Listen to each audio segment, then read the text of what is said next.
Hello, I'm Marv, and I'm going to show you what I've done in my Arctic arrival world in the last few weeks. I'm going to start off with I've discovered that the dried out brains give you research aspects, so that's my new food source, at least for a while. I made a beacon because that was a quest, and it turns out to be helpful later. I finally got some silverwood tree saplings by trading with some petch, which I intentionally went looking for at an eerie biome I found in the uh, this place over here, the Twilight Forest. So that was nice, and I've got a few extra saplings now. While I was trying to make myself a bigger ME system, I needed more Certus quartz, and I didn't have a quarry set up yet. So I set up a system to duplicate the Certus quartz in ME with the Thaumcraft, but I needed more charcoal. So I set up a little farm over here to make me some charcoal. It's been running since then. Uh, I made the giant oak from a good sapling uh, because I was trying to get my numbers up for the for witchery in the altar. But the really good thing about the way I made my farming station over here for these saplings, the oak and the rubber trees came later, is this magical wood mattock, which is unbreakable. I used a heck of a lot of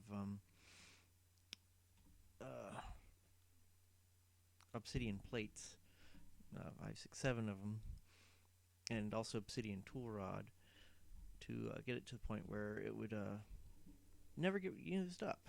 So it's been in here ever since.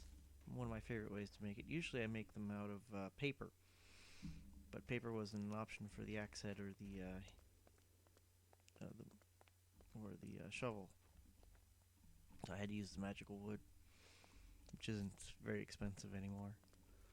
Um, the real trick was making sure it didn't get auto smelt on it, because I've got like two other mattocks floating around that have the red head on it, which makes it so that it gives me charcoal automatically. But I actually still wanted wood, so it's an important little thing. I think I'm done with this floor. Down here, let's go see how I make my endless supply of Certus quartz.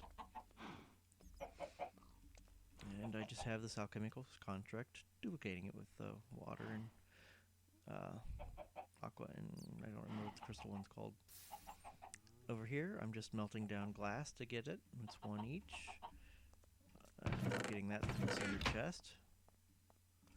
Over here, I've got fresh water buckets from Harvestcraft to give me the water. I have since learned that there is an alchemical furnace for liquids in one of the add-ons for Thaumcraft. So I could have done this a little easier by just pumping water straight into it, but oh well. I haven't done much with this thing. Hiding behind this warded door is my demon summoning room. Uh, he doesn't fly, so it's just a little dangerous to my what's up there. One of these days I may give it a roof. But anyway, I got what I wanted out of him, which was a few demon hearts and a death. He did manage to kill me. Over here, I found out that you have to beef up the witch's cauldron with some circles. Did not know that. It's new for 1.7.10.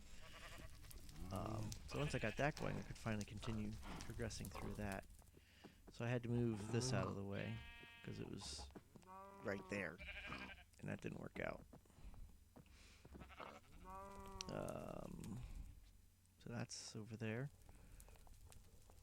What's on this side of the room? Anything else of interest?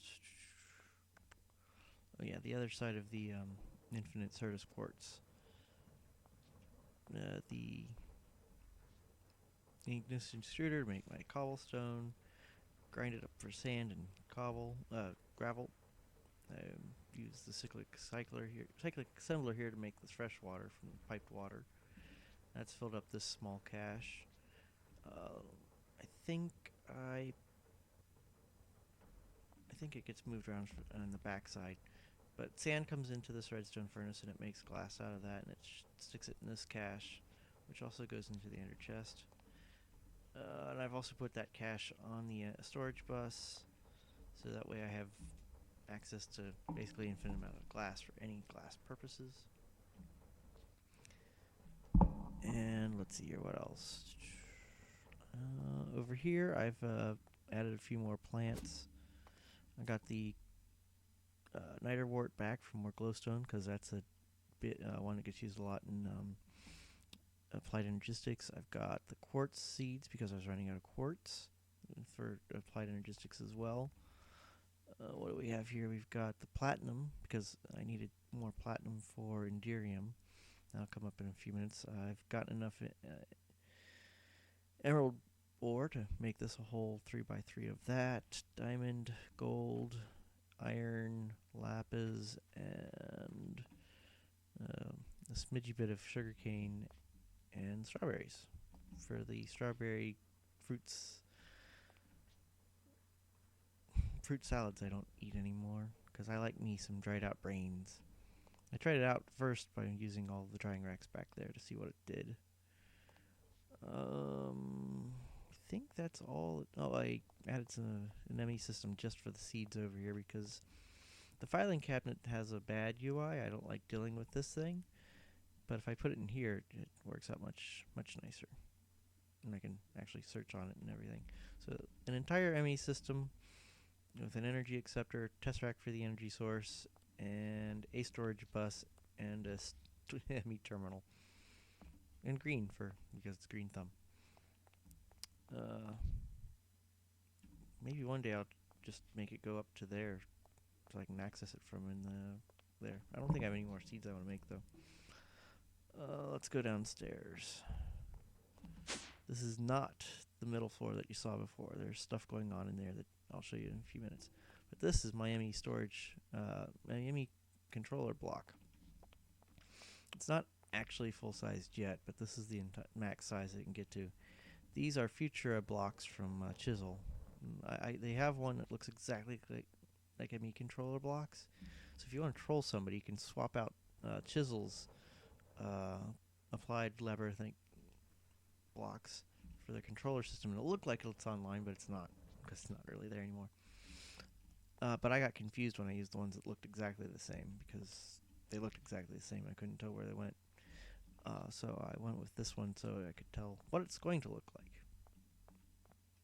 This is my storage pylon. This can go up to 32 tall, or 8 tall.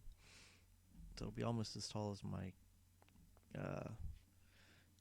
crafting pylon, as I call it. It's got 4 ME interfaces on each side of each crafting modular assembler, molecular assembler, and I've got room for 3 more up to go, with 4 on each side, so 12 more interfaces.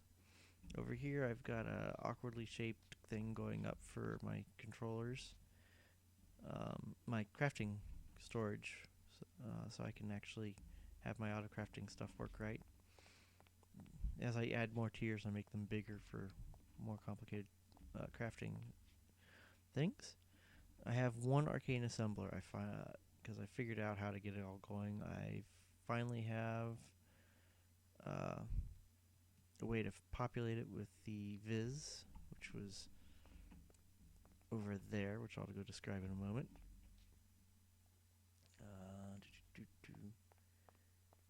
The mass cooking. When my ender quarry is going, it will produce a crap load of dusts. So these two provide me with stacks of various pulverized things, and the transfer nodes just pass them along to the various furnaces. And when I've got a quarry going, all of those are active. Likewise, for my sag mills over here, I don't have them coming from interfaces because I want them to do different things at different times, so that way none of them go really crazy. Over here, I've got a steel maker that uses pulverized iron, and when I get manganese dust, manganese dust, whatever it's pronounced. It'll craft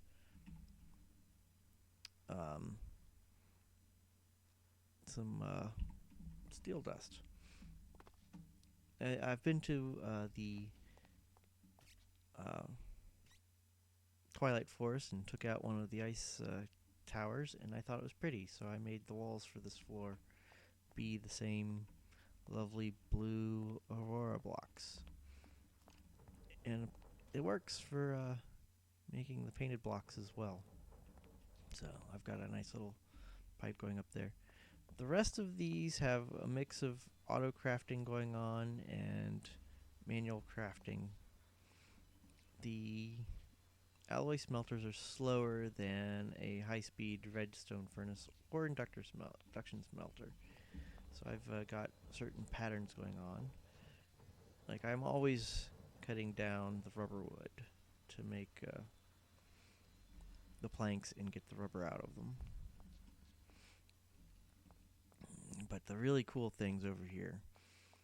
This is a 5x5 by 1, 2, 3,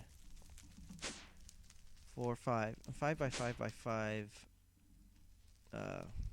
big reactor. And it is making about 8 buckets of steam per tick.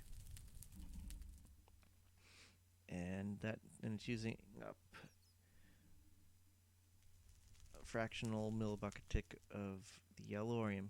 And it works out to be about 5 minutes and 20 seconds per ingot running at full speed. And this machine here is capable of running these 4 turbines at full speed. Now, the reason this one's funny is the outer layer is Enderium, but these 4 inner ones are stacks of Cryotheum.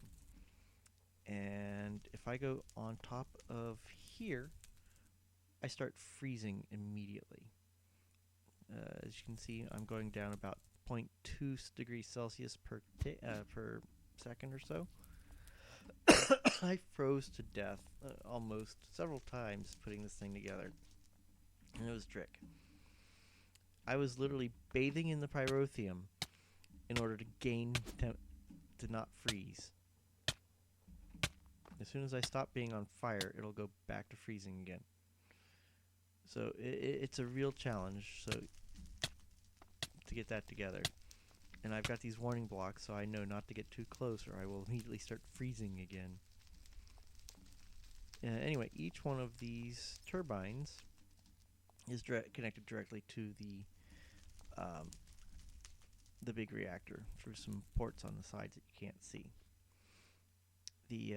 And they're each making 24,000 RF a tick. Now, if you measure one of these, a precharger takes 5K each.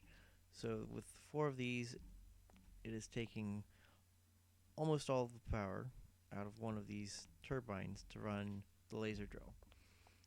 So I could almost run 5 laser drills off of one of these reactors in these 4 turbines. But I just run 4 laser drills. There's 3 more on the floor below here to do the laser drilling. This one should be getting me should be getting me plenty of yellorium to keep it going. But I can turn it off just by turning off the tesseract by that. And then I can do that with the other ones downstairs. If I have the underquarry on, I only really want to run this one and the underquarry. And over here is my storage wall for for all the things I have way too much of. It's set up to be 32 per wall. If we come around to the back side here, you can see that I've got 8 along the top connecting into the top of this dense cable, 8 white cables also connecting into it, 8 more blue ones, 8 more white ones connecting to the bottom here for 32. I have a peer-to-peer point-to-point tunnel, which I just run back here. I think it's this one here is getting all the channels for that. Likewise, I do the same again here. for these blue and yellow blue and white ones. And over here I've got red and yellow for another set directly next to it, doing the exact same thing with these two point to points. The bottom one goes to the close one and the top one goes to the far one. So that's how I manage my way heavy stuff. And if I come over here, I'll show you what my inventory looks like from here. And if I switch this to number of items, I've got 1.2 million blue schist. Migmatite is 924,000. Ecolite, rhyolite, coal is at Ford is almost 500,000. It's got more than cobble, amazingly enough. But if you come over here to this inventory, the thing I have the most of is 7,740 sulfur. And that's because this pylon's actually on its own storage bus and everything, because I wanted to be able to manage my drives separately from my entire system. And over there I've got let's come over here and look at this terminal to see that I've got, again, all the big stuff go over here. I have dirt over here, even though I've got less of it than the sulfur. So the way I get everything transferred over is if it's already in the system, I leave it there. But if I'm upgrading one of the caches to a deep storage unit, I'll drop the cache here, set up the entire set here, and it will wipe out what's in there in just in like 10 seconds or so.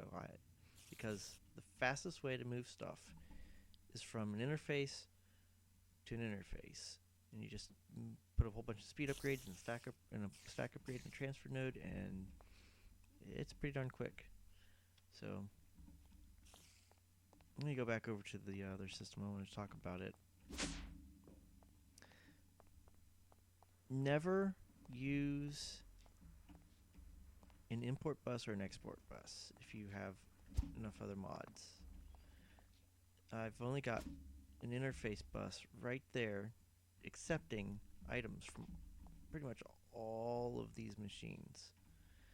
This one exports out into the item conduits and pull automatically from the ME interfaces. So there's no need for an import or export bus in any of this part of the system. So if you have a use, either just go ahead and make a regular interface bus and put what you get automatically 8 slots to put stuff into, so you don't even have to put in upgrades for more slots. So way better than import and export buses. Over here I'm trying to upgrade these nodes. Now I was using the perfect node jar from one of the mods. I don't have my thumb. Keys are not working. I don't have any of the books in there. Let's grab it out of here. Yeah, there you are. I was making Automagi? Yeah, using these advanced node jarring. And this lies. It says Greatwood log, but it's actually Silverwood logs that you want to use. But I discovered something really cool. Cardboard boxes can be used to grab stuff. Now I'm not going to use it on any of these because I like them. But if you pick up a node, any node, with a cardboard box, and then you place it down,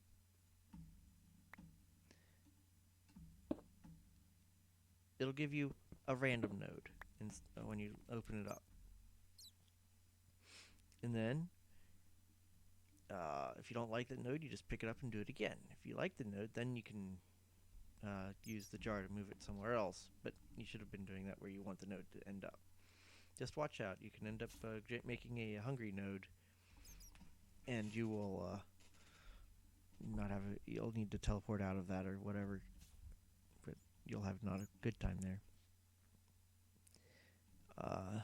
I energized this little node so I could get that one thing going again. It was an interesting little challenge here,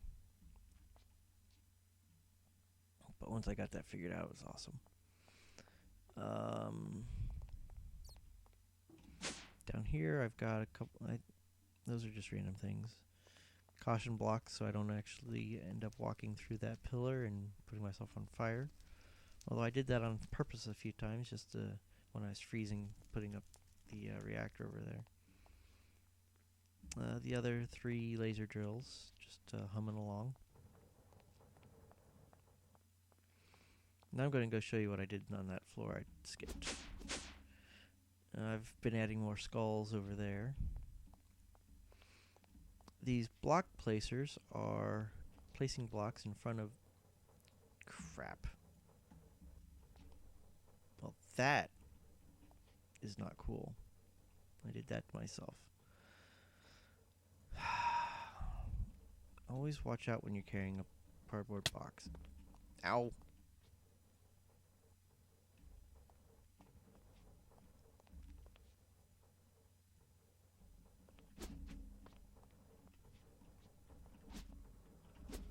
I can't tell which way it's facing.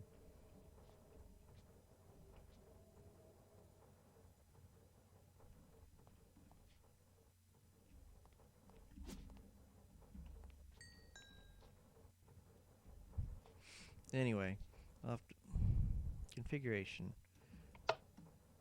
The back side is going to be blue. Okay, it's pointing the right way then. It will use this Hadaroth hammer, which I also made unbreakable, which a lot of my tools are, to knock out the ones that either don't multiply. It's a lucky. It's got looting. Not looting. It has the lapis. It's got luck. Where is it?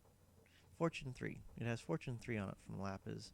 So usually any of the blocks that I need to have a good fortune on are hiding in there.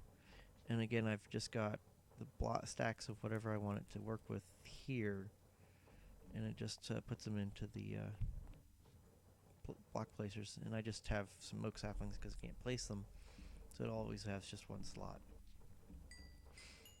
Oh, and I was doing it manually for a while, so this XP drain on top of the drum was for that.